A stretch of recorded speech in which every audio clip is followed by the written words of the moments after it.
was nice. Nice little acoustic intro.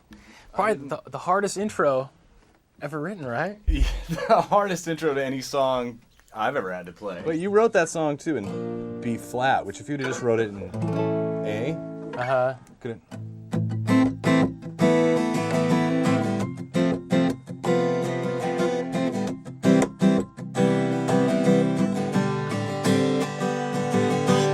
See how much easier that would have been? And you wouldn't have to hit those high notes either. You could sing half a step down. Yeah.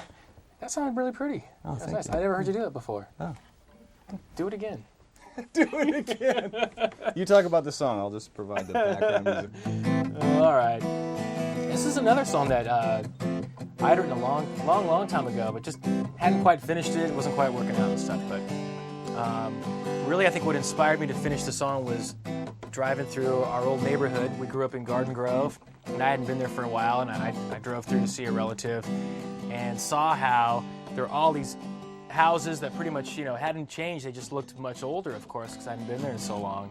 And it got me to thinking about who had grown up there and the kids we had grown up with, and hearing about what had happened to them. And they had a lot of them pretty rough lives. There was the one kid, I don't want to say names, but that ended up in a mental institution. There was a friend of yours on Manly who got hit by a car and died when he was a sophomore in high school.